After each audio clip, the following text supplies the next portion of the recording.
Somos PAE, líder global de energía. Ofrecemos productos y servicios a la industria y estaciones de servicio. Nuestra producción de petróleo y gas abastece al mercado local y al de exportación. Producimos combustibles de máxima calidad en la refinería más moderna de Sudamérica. Invertimos, innovamos, crecemos. Somos PAE, energía para la industria. Estudia actuación en Timbre 4. Niños, adolescentes, adultos. Dirección Claudio Tolcachir. Informes en www.timbre4.com. Somos energía. Somos crecimiento. Somos compromiso. Somos el futuro que mueve a todo el país. Sindicato de Petroleros Privados. Marcelo Rucci, secretario general.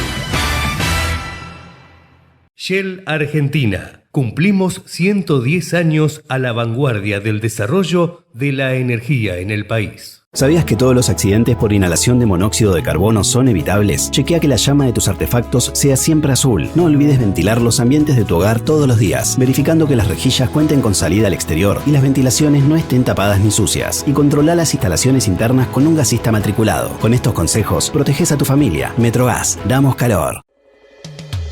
Letras y corcheas. Un encuentro con músicos y escritores. Una hora para disfrutar de canciones y textos contado por sus autores. Letras y corcheas. Los jueves de 22 a 23 con la conducción de Hernán y Mario Dobri.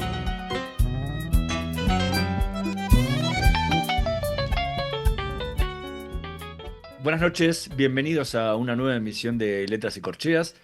Hoy nos acompaña un escritor argentino que está presentando su nuevo libro, Media Verónica, que forma parte ya de la saga de Verónica Rosenthal y del que vamos a estar conversando hoy durante el programa. Mario, ¿qué nos podés contar de nuestro invitado de hoy? Buenas noches. Los cuentos, las novelas, los relatos fantásticos, el mero ordenamiento de elucubraciones abstraídas de la realidad y contadas con maestría por alguien, siempre me han tenido devotamente inclinado a internarme por su lectura. ¿Qué fuerza irracional guiaban esa necesidad de gustar y apasionarme por ese género de la literatura que devendría en ser llamada la ficción? ¿Qué placer y qué utilidad obtenía de esta práctica apasionante que llenaba de luces y locuras a tantos otros como a mí? ¿Qué originaría la necesidad de contar, literalmente hablando, una superchería a sabiendas de que lo era, para que alguien, el escritor, gastase su tiempo de trabajo con el frenesí propio de un sacerdocio? ¿Qué fuerza social alentaba tales prácticas del intelecto, de tal que los escritores de cierta fama eran reverenciados por su idoneidad y sus escritos valorados como una fuente inagotable de saber? Sin duda, pienso que la continuidad en la vida humana debiese ser un camino no desdeñable en el análisis de los por qué. Desde el vientre de mi madre vine a este mundo a cantar, dice Martín Fierro, para referir su suerte.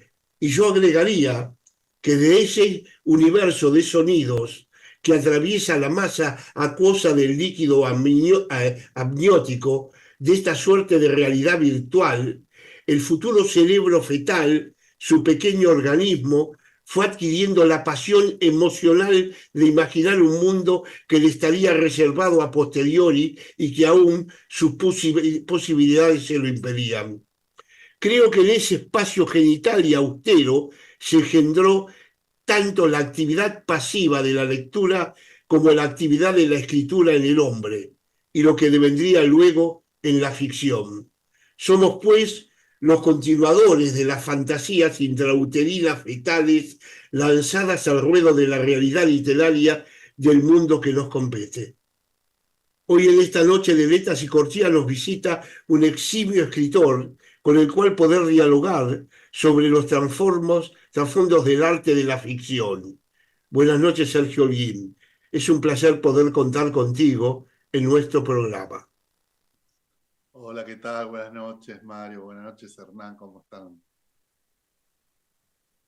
Eh, Nosotros bien, y después de haber leído tu libro, mejor. Qué Pero bueno, bueno. Gracias por esas palabras eh, tan hermosas. sí, realmente todos tus libros me apasionaron, pero este no sé por qué, será porque es el último, ¿lo viste? Uno se olvida de las pasiones anteriores y Claro. vuelca todo en los de este. Pero este me resultó una fuente de poesía, de amor, de aventura, escrito exquisitamente, eh, donde los personajes han, después de 4 novelas, eh, han renacido nuevos, total y absolutamente nuevos. Pero me quería inclinar primero por una pregunta. Hice esta introducción que no fue casual. La pregunta es, ¿qué hace que la ficción, esta forma de superchería, digo, ¿no?, atrape a la lectura, al hombre, a la persona humana, y que atrape a una persona que es un escritor que sabe que va a inventar un mundo que a él se le ocurre, que va a ser leído por alguien que se les ocurre, pero ¿qué llama a la humanidad, al hombre, a esta práctica? ¿Dónde se inicia esto? ¿Por qué? ¿Cuál es la causa? Bueno, a mí me parece que, con respecto al inicio, me parece que tiene que ver desde un primer momento hubo una necesidad entre los seres humanos, el de contarse historias, el de transmitir experiencias, y creo que eso después fue trayendo otro tipo de sentimientos también, ¿no? El de despertar en el otro sensaciones, entretenerlo, de divertirlo, no solo comunicarle cosas. Eh, y que hay también, digamos, una cercanía bastante grande entre la literatura y los ritos religiosos. Me parece que hay ahí algo que va en conjunto y que hay algo también en la literatura que tiene de rito, ¿no? El rito de sentarse, ponerse a leer un libro, el de entrar en otro tiempo, en otra dimensión, el de ocuparse del otro también, ¿no? De la historia que uno está leyendo. Me parece que todo eso está ahí inmerso. Me parece que es algo que se mantiene a través de la historia y en todas sus formas, no solo la forma del libro, sino todas las formas de narración posible, siempre transmiten esta sensación y me parece que los escritores somos continuadores de esa situación con respecto a la sociedad, ¿no? Los escritores y los artistas en general, ¿no? Que tienen esa capacidad de hacer que el lector, el espectador suspenda durante un tiempo su propia vida y se divierta, ¿no? Se divierta en dos y pueda acceder a otra existencia, a otra vida, a otras palabras, ¿no? Y eso es la literatura. Y cómo se crea ese mundo? Eh, Para que parezca lo suficientemente creíble y que uno sí. pueda decir, ok, esta me la creo o no, ¿qué está diciendo este tipo? Bueno, creo que ahí tiene que ver con la formación del escritor, ¿no? Me parece que, en primer lugar, lo que uno hace un escritor es copiar, ¿no? Copia a otros escritores, como lo hicieron los anteriores. Entonces uno va tomando siempre la experiencia anterior como punto de partida de su propia experiencia. Lo verosímil, lo aceptable en una historia, en general siempre proviene de algún otro escritor que también actuó de esa manera. Yo no creo que haya una sola manera ni de cómo contar una historia, ni cómo acceder a hacerlo. Me parece que cada uno lo hace de una manera distinta. Yo trato de moverme de una manera bastante instintiva con respecto a la narración, ¿no? Trato de no intelectualizar demasiado el acto de la escritura, sino que eso lo hago a posteriori. Entonces, si ahora te hablo de la novela, probablemente te pueda decir algunas cuestiones más teóricas alrededor del libro, pero en principio cuando me pongo a escribir hay una necesidad casi instintiva de ir para determinado lugar, volver hacia otro, generar determinadas situaciones eh, que no me detengo en ese momento mientras escribo a analizar demasiado. No sé, Sergio, que en este último tiempo he leído muchísimas novelas de muchísimos autores, y sobre todo autores argentinos, ¿no? Eh, en todas he encontrado, en esta última época, un común literario. Ajá, Es la revisión, ficticia o no, de los años 70. sí. Es decir, en todas, mirá que he leído, creo que últimamente no menos de 14 o 15 novelas y diferentes autores, y cada uno con ficción, todo estoy hablando, ¿no? Y todos recalan en los años 70. Y esta es la primera novela tuya de esta saga que recalás en los años 70. Sí. ¿Es una casualidad o qué es que justo a casi 50 años, estamos hablando medio siglo, pasemos de los hechos políticos duros que se pasaron y en todos estos últimos años, revisiones y todo, y ya empecemos a entrar en el matiz de la ficción para hablar de ellos? Claro. Yo creo que los procesos históricos y literarios manejan tiempos distintos, ¿no? Me parece que la literatura a veces tarda en hacerse cargo de determinadas situaciones, historias, en algunos casos porque suelen ser muy dolorosas para quienes la van a contar o quienes van a escribir un libro. Eso no implica que no haya libros escritos en el fragor de una situación política o histórica. No sé, pienso en la guerra de Malvinas, de los pichiciegos de Powell, que fue escrito ahí durante la misma guerra y hoy es uno de esos libros que digamos, han marcado la literatura argentina. Pero también es cierto que con la dictadura pasa algo que es la sensación que pueden tener muchos escritores, yo la tengo, es que no ha terminado del todo eso. Hay una tensión social, hay una tensión este, este, dramática que permite que uno pueda volverla desde la ficción, pueda volver a ese mundo. Más allá de que mi novela en realidad es un poco antes de la dictadura, ¿no? Es en 1975, pero que ya está inmerso en ese universo que va a marcar el país a partir de marzo del 76. Me parece que hay eso, me parece que es un momento que nos ha marcado a nosotros como sociedad muy fuertemente, incluso a las generaciones que no lo han vivido, o que lo han vivido muy pequeño, porque yo tenía 9 años cuando empezó la dictadura, 16 cuando terminó. No es que la viví en el sentido de sufrirla, o incluso no he tenido familiares cercanos vinculados a lo ocurrido en esos años. Pero sí me parece que es algo que está todavía, digamos, en la discusión de la sociedad en la que vivimos. Me parece que también hablar de esos temas es hablar de nuestros tiempos, ¿no? Estamos conversando con Sergio Olguín. ¿Qué podés com- compartir con nosotros de Media Verónica para que la gente empiece a entender un poco más prácticamente toda esta teoría de la que estamos hablando? De hecho, bueno, voy a leerles un fragmento que no tiene que ver con Verónica, sino con Aarón Rosenthal, papá de Verónica, que es el protagonista de la primera parte de la novela. La novela es casi, son dos novelas, la primera es protagonizada por Aarón, la segunda es como correspondía por Verónica, pero voy a leerles ahora un fragmento de esa primera parte.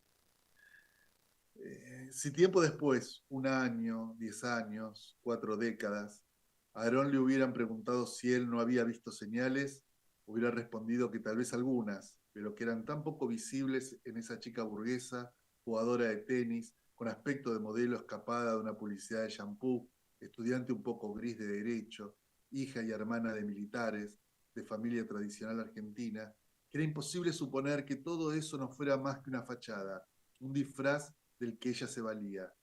Lo más llamativo había sido el episodio de la pistola. Muchas veces en esos días y en los años siguientes recordaría en detalle, como si fueran primerísimos planos cinematográficos, las manos de Cecilia sosteniendo el arma, la postura de su cuerpo, el control de su mirada. Cecilia jugaba como juega el gato cuando se tira con delicadeza encima de otro animal sabiéndose capaz de atacar. Cecilia jugaba a ser lo que realmente era. Hay un detalle que dijiste recién, lo Sí, de la primera parte del libro dedicada a Aaron Rosenthal y la segunda a Verónica Rosenthal, sí, eh, en el título del libro. Digo, sí, a mí se me ocurren un par de cosas, a ver qué es lo por dónde salió esto. Obviamente que tiene alusión al tema de Calamaro, ¿sí? A Media claro, Verónica, y lo citás al principio, antes de claro, arrancar el libro, a Calamaro con Media Verónica. En el caso de ese era por qué elegiste. Esto más allá de que justo le calzaba perfecto a Verónica Rosenthal, ¿no? claro. Eh, y la segunda es si esto tenía algo que ver con con lo que decís casi al final del libro, de que Verónica era la más parecida a Aarón, entonces como que bueno, al tratar tanto del padre estabas hablando de media Verónica, ¿no? De su medio padre, de su media personalidad. ¿Cuánto hay de eso en la elección del título? Es, como diríamos en nuestras épocas de estudiante de letras, es polisémico. Me parece que hay muchos significados alrededor de eso. Eh, a mí siempre me emociona la canción de Calamaro. La letra, cuando escucho la letra, me parece que habla de Verónica Rosenthal. O sea, siento que identifico ese personaje que inventa Calamaro en su canción como que podría ser la personalidad de Verónica, la Verónica que más sufre, ¿no? De esa Verónica que es generalmente más íntima en cuanto a que no se muestra muy públicamente ella sufridora, sufriente, sino que siempre está ocultando esa parte de su vida. Y me parece que la canción de Verónica, de Calamaro, llega bien al espíritu de Verónica. Y es cierto que por un lado es la media Verónica, en el sentido de que ella, Aarón, tiene parte de lo que es Verónica. Eh, por otra parte, el hecho de que esté dividida en dos historias y que solamente Verónica aparezca en la segunda es como una especie de mitad. Y también hay algo, me parece que todos somos medio algo, no somos nosotros el 100% cuando hay un dolor que no termina de concretarse. ¿Qué quiero decir con esto? El dolor sí se concreta, la situación. En la segunda parte es la historia de un duelo, la historia de la enfermedad terminal de Aarón. Por lo tanto, Verónica durante toda la novela es la mitad en el sentido de que nunca está plena, siempre está el dolor, está contenida por ese dolor que uno no pueda nunca, viste, estar totalmente en una situación ni de felicidad, ni de tranquilidad, sino que siempre está presente eso de saber que ese ser querido está ahí y que está en una situación de enfermedad terminal.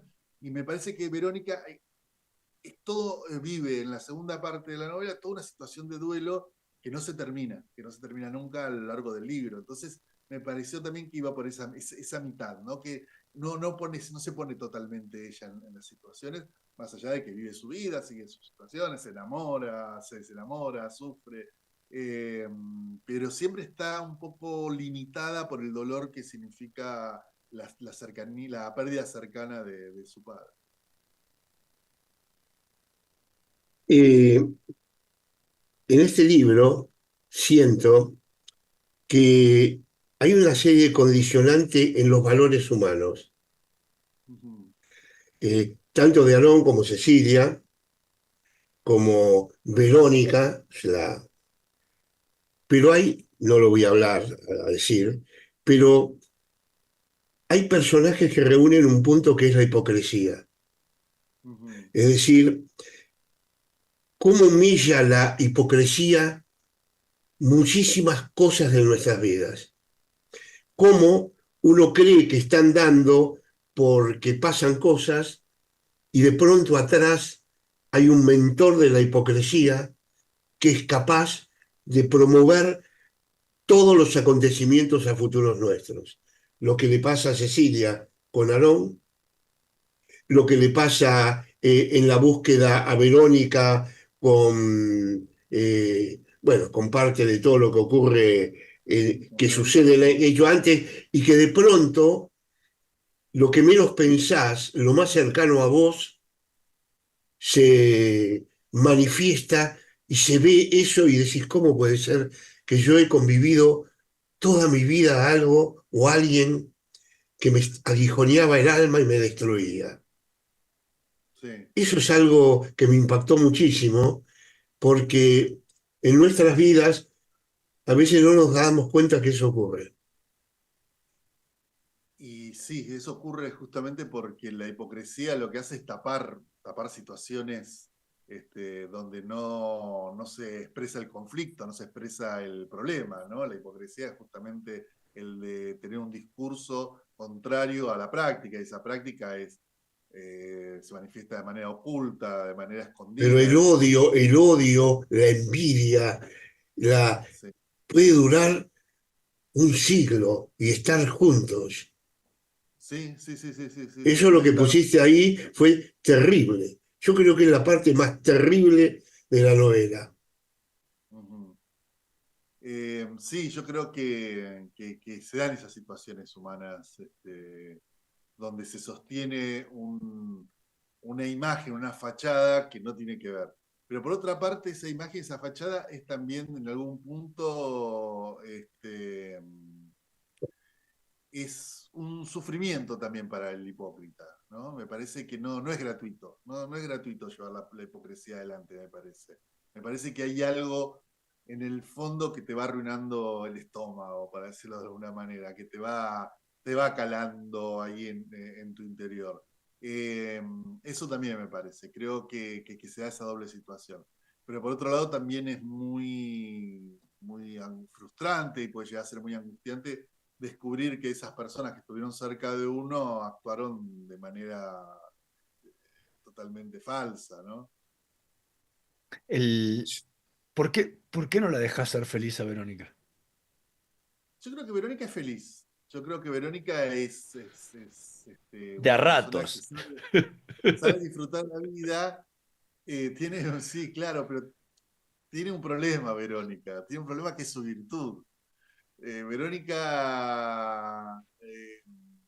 tiene que sobrevivir a todo, porque está llamada a hacer una serie de libros. Entonces, en el tema amoroso, si yo a ella la hago feliz, se me termina la saga. O sea, la felicidad, yo me acuerdo cuando era muy joven, escribí un poema horrible, era muy mal poeta, pero escribí un poema que decía que la felicidad es el fracaso de la estética. Y hay algo de eso, ¿no? Cuando somos felices, no, a nadie le interesa. O sea, nos pasa cotidianamente, cuando tenemos no sé, un problema de pareja, lo que sea, se lo contamos a un amigo, una amiga, es re atractiva la historia. Entonces enseguida los demás se enganchan, no, lo que tenés que hacer es esto, tenés que hacer esto otro. Cuando vos vas, esas parejas que son melosas y son felices y no hay ningún problema entre ellos, son los más aburridos del planeta.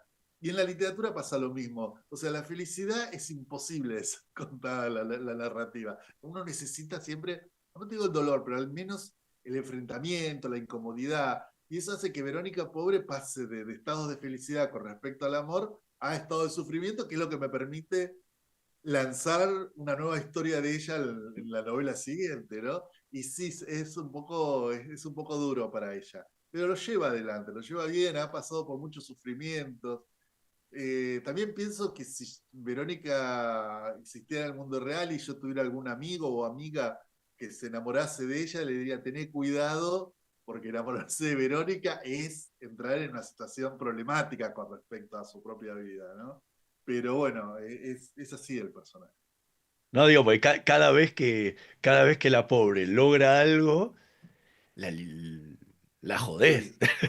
Sí, O sea, y claramente, mal sí. aparte, pobre tiene un sufrimiento terrible, o sea, no es que se pelea porque discutieron por quién paga la cuenta, son casos terribles de discusiones. Claro, y sí, yo creo que igualmente, como dice el psicólogo, el terapeuta de Federico, que no sabemos si es psicólogo o qué es, en el fondo la relación siempre de Federico y Verónica, ¿no? Hay algo que me parece que se empezó a manifestar en esta novela, que a mí me resulta muy interesante en el vínculo de ellos, es la sensación de que se apoyan mutuamente. Hasta ahora siempre hubo disputas. En la fragilidad era una relación donde Verónica lo ignoraba. A partir de las extranjeras empieza un vínculo distinto entre ellos dos. Y yo creo que les ha costado 3 novelas de más o menos entender cierta dinámica de cómo funcionan le ha costado a ellos, le ha costado al autor también, de ir entrando en una dinámica en donde hay algo de comprender al otro, incluso en sus errores más graves. Le pasa a Verónica con Federico, y hay algo de Federico que siempre se esforzó mucho por entender a Verónica, que de alguna manera rinde sus frutos también, ¿no? Porque ahora viene la otra parte, viene la parte de Verónica de tener que comprenderlo a él también. Y están encontrando un lugar que a mí me resulta muy, muy interesante para bucear en ese vínculo, ¿no? En alguna novela futura. Me parece que hay algo ahí que merece ser contado y que todavía no tengo idea cómo va a ser contado, pero creo que hay algo interesante y que de alguna manera acompaña esa felicidad de Verónica, no siempre tan presente, pero que pasa por esos afectos. Ella genera un mundo que le resulta muy afectivo, muy cercano, tiene muy buenas amigas, tiene amigos varones también, que no es tan común, y siempre encuentra la forma de disfrutar de la vida a pesar de los dolores y de los problemas con los que se va enfrentando. Estamos conversando con Sergio Holguín. Vamos a hacer una pequeña pausa. En un minutito más volvemos con más Letras y Corcheas. No se vayan.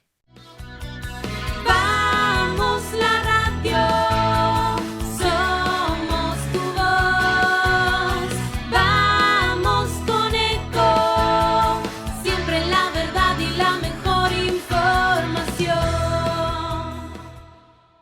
Ahora, visitar Catamarca es más fácil que nunca. Te presentamos Visit Catamarca, la nueva plataforma donde podés planificar tu viaje y comprar paquetes y experiencias directamente de agencias y prestadores. Entra a Visit Catamarca y empezá tu próxima aventura.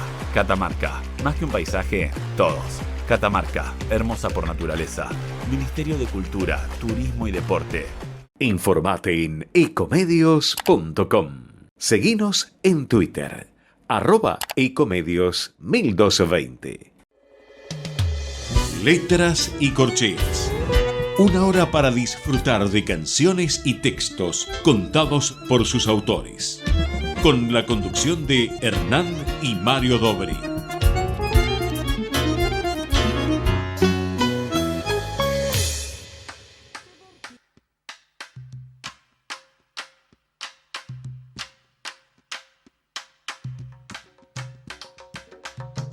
Voces de los silencios, agudas voces del viento. Los tamboriles reclaman la soledad de lo incierto. Al pie de la oscura calle van surgiendo los misterios que el día teje en ausencias de amanecidos recuerdos. Sobre la esquina vedada, el cambalache se ha abierto para que nazca el candombe, ensortijado y despierto.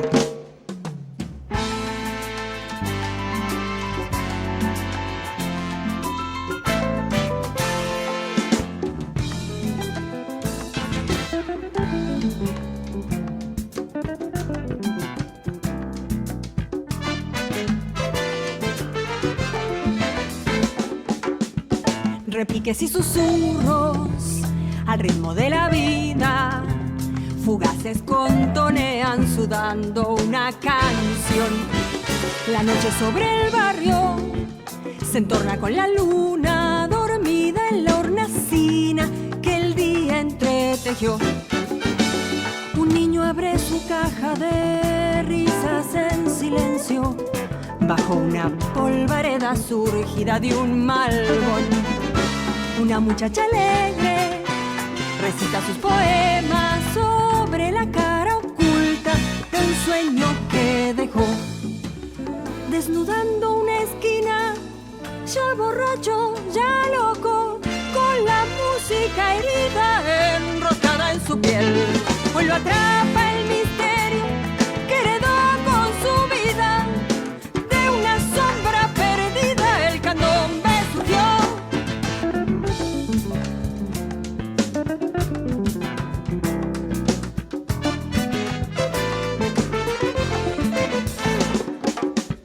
Suceden los bohemios, suceden los poetas. Un saltimbanqui exhibe su salto a plena luz.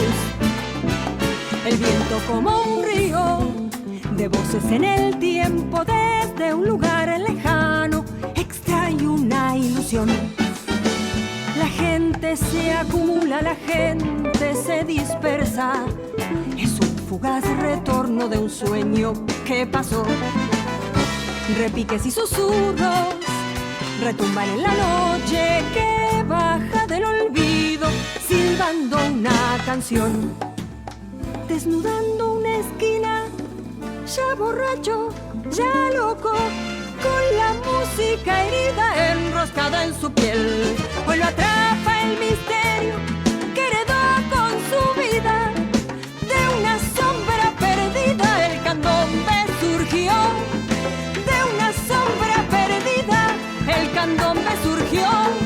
De una sombra perdida el candombe surgió. Escuchábamos a Silvia Reyes interpretando Repiques y susurros, tema del poeta Mario Dobri, mientras seguimos conversando con Sergio Holguín sobre su última novela, Media Verónica. Recién lo nombraste al psicoanalista de Federico, o el psicólogo, no sabemos si es psicólogo o psicoanalista, Me parece que o, tiene un título. o Mano Chanta. Pero es uno de los personajes más adorables del libro, Sí, porque es lo que te divertís escuchándolo pareciera por momentos más un amigo que le dice, che, déjate joder, sí. anda para acá que un terapeuta, ¿no? Es como que aprovechás para satirizarlo, ¿no? A los psicoanalistas. Sí, yo no hago terapia, por lo tanto tampoco sé muy bien cómo es la relación paciente y terapeuta, porque yo no hago terapia, pero me divierte mucho la idea de un psicólogo que lo que más quiere en la vida es ser amigo de su paciente, que me parece que va en contra de cualquier escuela de psicoanálisis o de psicología, y que todo el tiempo está tratando y que es capaz de decir cosas muy agresivas, pero cada tanto tiene como un rayo de lucidez que le permite decir cosas muy interesantes alrededor de, sobre todo el tema del amor, que es algo como su especialidad, ¿no? Él podría decir que hace terapia de corazones, ¿no? O algo así, porque es como el tema que más le interesa, y a su vez actúa también como una especie de no dejar que Federico sea autocomplaciente. Todo el tiempo lo está chicaneando para que no se trate a sí mismo como víctima o no se trate a sí mismo como una persona que hizo algo inconscientemente, ¿no? Todo el tiempo lo está poniendo en evidencia, que eso es algo que lo enoja mucho a Federico y que todo el tiempo amaga con irse y no volver nunca más, pero también me parece que a Federico le atrae de este personaje la posibilidad de escuchar a alguien que le diga las cosas como realmente las piensa, ¿no? Este hombre, y que realmente lo termina ayudando siempre a Federico, ¿no? En sus decisiones, ¿no? Cuando justamente le dice eso de que él juega en otras ligas con respecto a los afectos de Verónica, le está diciendo algo muy cierto, que Federico no es consciente de eso, ¿no? Él sufre porque Verónica puede estar con otra persona y él también está con otra, pero siempre se siente atraído por ella. Así que en ese sentido la terapia le está haciendo bien a Federico. Con la primera parte y con la parte subsiguiente, he notado que en este libro le das fin al universo de Aaron Rosenthal. Sí. Es decir, le da fin. Le da fin no solo a Aaron Rosenthal, le da fin a su estudio, donde Exacto. Federico encarnaba un lugar de hijo preponderante y su otro socio también, y ella misma se sentía representada o parte de ese universo. Acá en este finaliza el universo Aaron Rosenthal y los personajes, como los títeres, quedan ligados a otro escenario, donde la figura de Federico me la veo en otro rol, ya toma su dimensión propia de él. Noto también que ha sido agregando personajes, la nueva pareja de Federico, el hijo de Federico, o sea, ya entramos en un universo complejo porque una cosa es yo la hago y yo la pienso, me gusta o no me gusta, y otra cosa es lidiar que uno tiene un hijo, que uno tiene otra mujer, y que uno empieza a amar a otra mujer, y eso hace que los otros también piensen y sientan, me lo imagino, como en todas las cosas. Yo pienso lo que quiero. Y este caso de Patricia me hacía acordar a la novela de Jorge Amado, Teresa Batista, ¿no? Ah, no, sí, sí, sí, no, Bueno, no la conozco, ¿no? Jorge Amado tenía una novela que se llama Teresa Batista, Calzada de Guerra, toda la saga de Teresa Batista, Doña Flor y sus dos, María. esposo, marido, bueno, toda la saga de ella.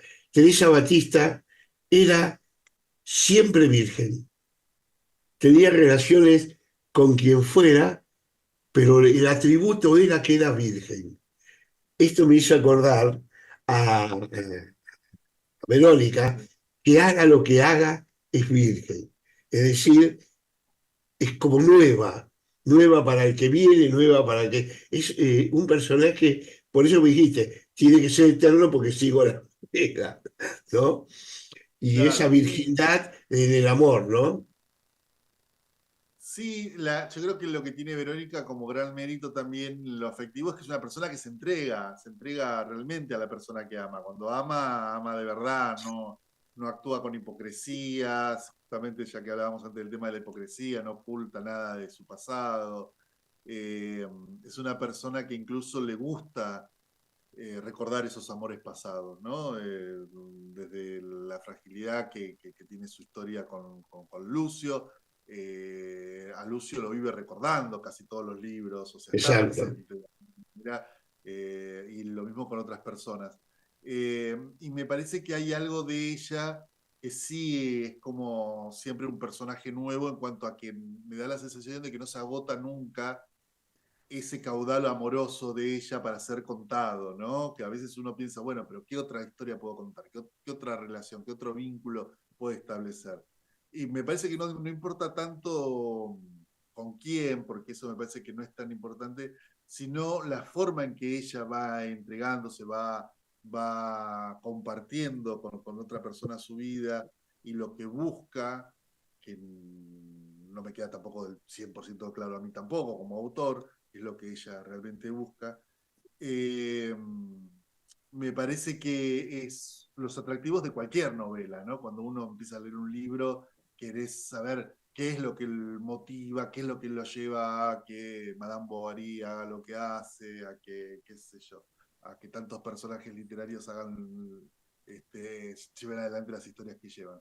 Así que en ese sentido siento que Verónica es un personaje que su complejidad afectiva le permite también esta posibilidad de pasar de novela a novela, si no estaríamos siempre, como pasa con muchas novelas policiales, que hay como una especie de reinicio constante, al revés, en el sentido de que es siempre igual a sí mismo, ¿no? Todos los personajes, yo no sé, las novelas de Agatha Christie, eh, no sé, la de Sherlock Holmes, que siempre hay como un personaje que es siempre igual a sí mismo.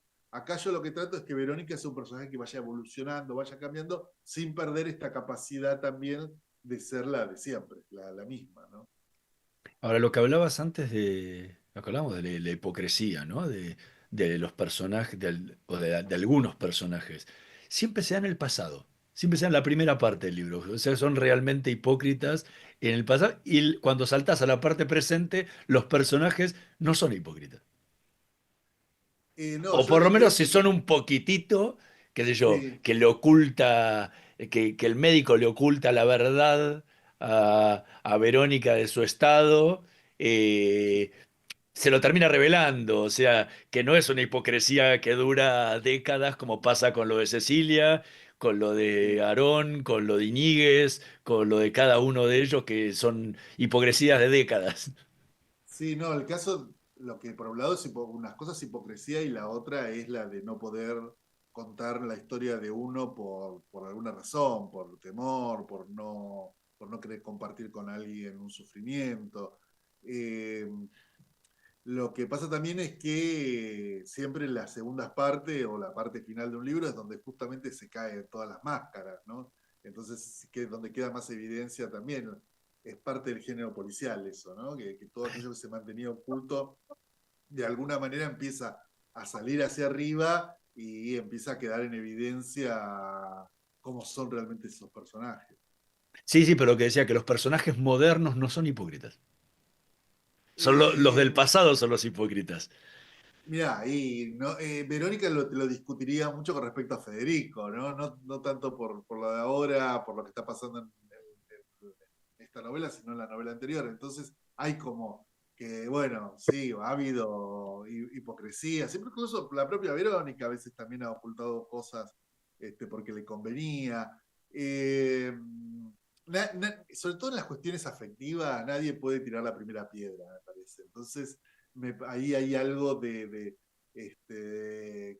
se aprende mucho con los años, ¿no? Cuando uno también se va volviendo mayor, se va dando cuenta de que esas cuestiones más principistas que uno tiene de joven y de anteponer determinadas cosas, uno dice, bueno, la verdad es que la vida es mucho más compleja, es más rica, todos nos podemos equivocar, todos podemos no ser exactamente como queríamos, y lo llevas adelante igual. Yo creo que Verónica va en un proceso de maduración hacia eso también, porque Verónica tarde o temprano va a llegar a los 40 años, que también es una edad muy, muy crítica para todos, porque es como un momento de balance, hay cosas que ya empezás a pensar que no vas a hacer. El tema de la maternidad es un tema que en algún momento va a tener que tratarse, aunque ya se trató también en La Mejor Enemiga, también se te va a tener que tratar en las próximas novelas. Así que hay un montón de cuestiones que te obligan obligan al personaje a tener pensamientos alrededor de eso, a tener una posición también alrededor de todo eso, ¿no? Y que bueno, ya en Media Verónica hay una Verónica que es mucho más reflexiva que la de los libros anteriores. Sergio, ¿qué otro fragmento del libro podrías compartir con nosotros? Ahora voy a buscar algo con respecto a la propia Verónica. A ver. Sin intención de buscar nada, casi como un gesto no pensado, abrió el último cajón del escritorio. No estaba cerrado con llave, pero la humedad, los herrajes un poco viejos y no usados hace mucho, hicieron que Verónica tuviera que hacer más fuerza para abrirlo, lo que generó que el contenido se moviera. Nada le habría llamado la atención de no ser porque dentro de las típicas carpetas que usaba su padre apareció el borde de una foto. Pensó que sería un retrato de familia, pero al tirar de ella y sacarla, vio que era la imagen de una chica. Posaba con un fondo patagónico de árboles, lago, montañas nevadas. La chica sonreía. Debía de tener unos 20 y pico de años, aunque la foto color no era muy buena. El fotógrafo parecía más interesado en dejar testimonio de la majestuosidad del paisaje que en remarcar los rasgos de la joven, una morocha de pelo muy negro y largo, vestida con ropa invernal, un pullover rosa con romos violetas, un jean gastado. Los zapatos debían ser botitas, pero resultaba imposible saberlo. La foto dejaba mucho que desear, pero tenía dos méritos. La fecha al pie, impreso sobre el borde blanco, 240982. Del otro lado, una frase escrita con letra femenina. ¿Qué quedará de nuestro amor? Marisa. Lo primero que notó Verónica fue que la tal Marisa no usaba signo de interrogación de apertura como hacía ella con los mensajes de WhatsApp. Lo segundo es que la chica tuvo que haber sido un amante de su padre. Otra más, tal vez esa con la que se había ido cuando ella era pequeña y de la que sus hermanas nunca le habían hablado. Verónica ahora podría haberle respondido a la joven. No queda nada. O quizás sí, quedaba la foto, los recuerdos de esa chica si seguía viva. Sintió pena por su madre, por Cecilia, por la mujer de la foto, por su padre también, porque nada de esos amores, o al menos de esas pasiones que había vivido, quedaría.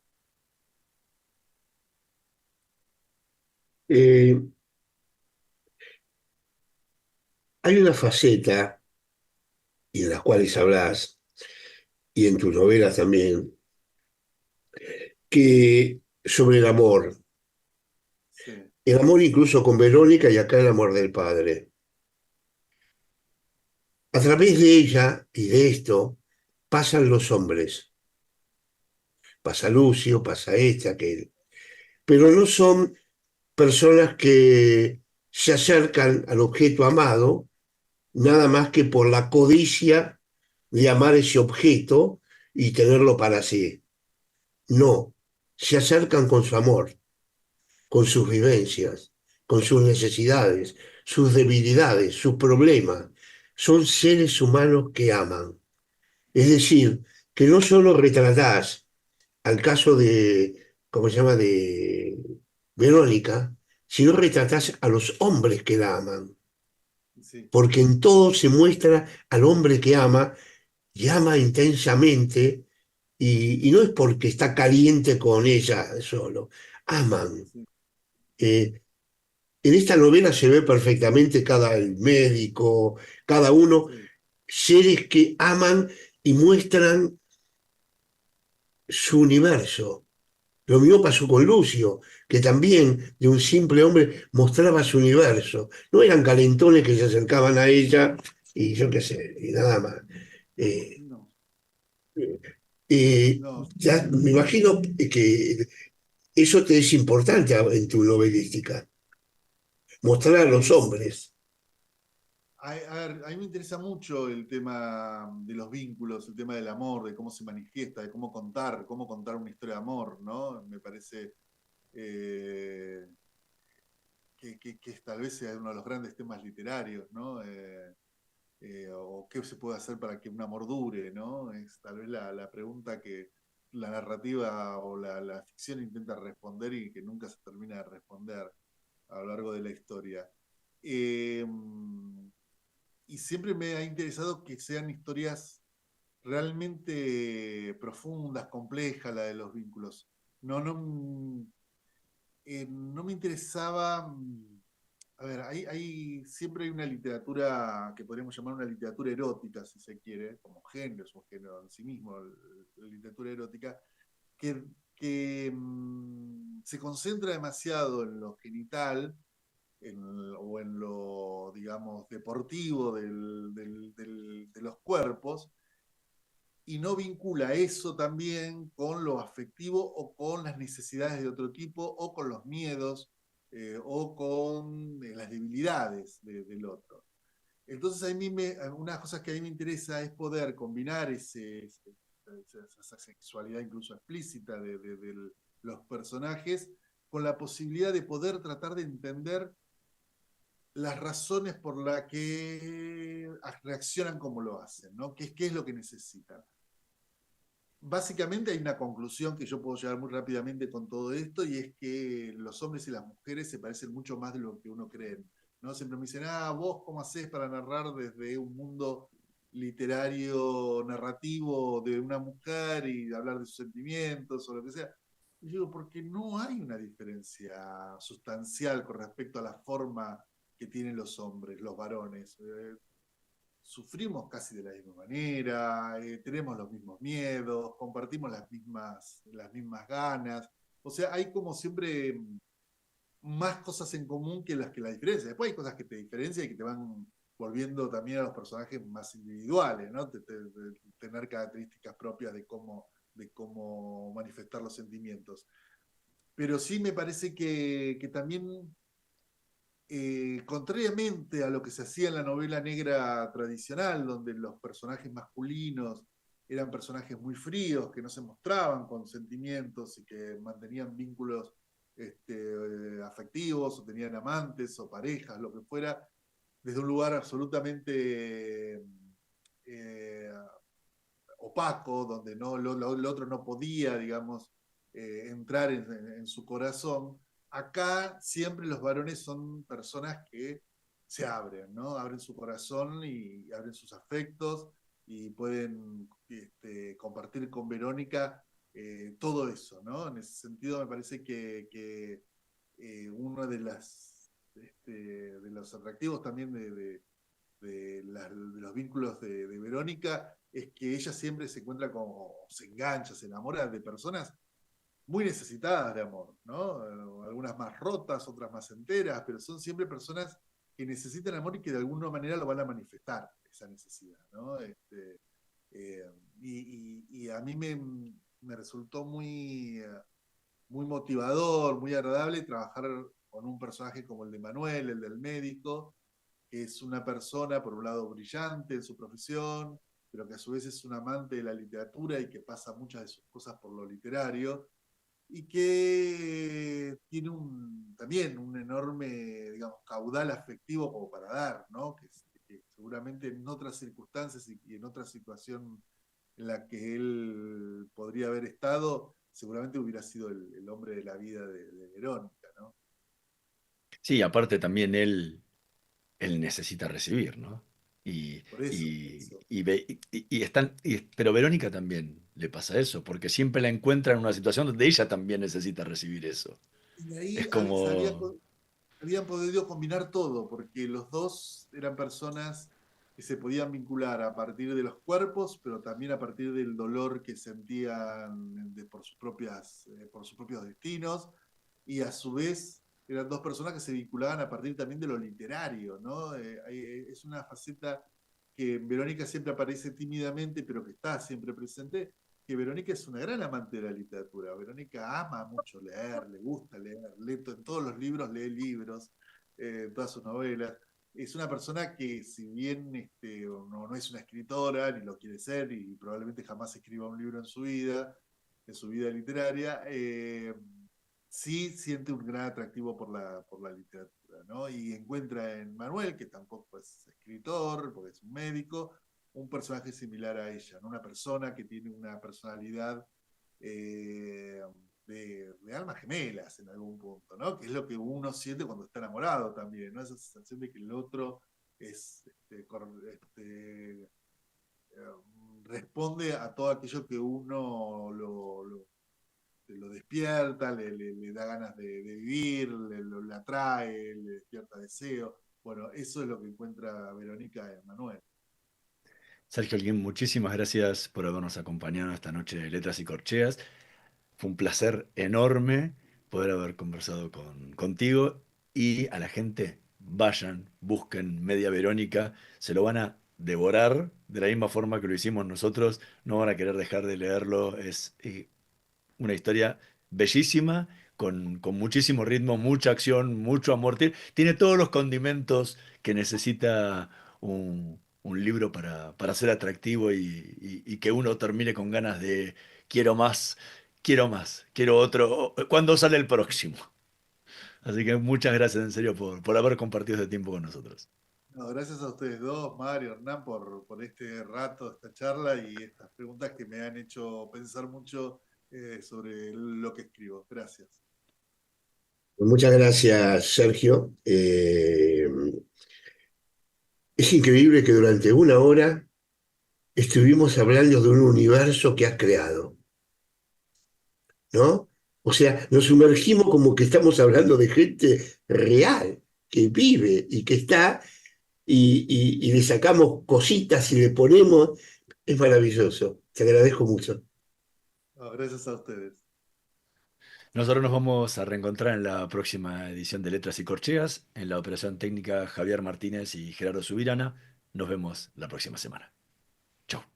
Somos PAE, líder global de energía. Ofrecemos productos y servicios a la industria y estaciones de servicio. Nuestra producción de petróleo y gas abastece al mercado local y al de exportación. Producimos combustibles de máxima calidad en la refinería más moderna de Sudamérica.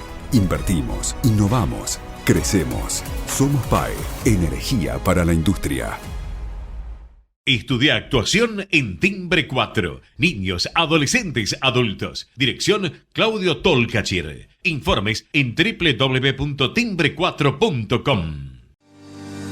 La energía que mueve al país nace del esfuerzo y compromiso de los miles de hombres y mujeres que con coraje ponen el cuerpo a una industria que no para de crecer.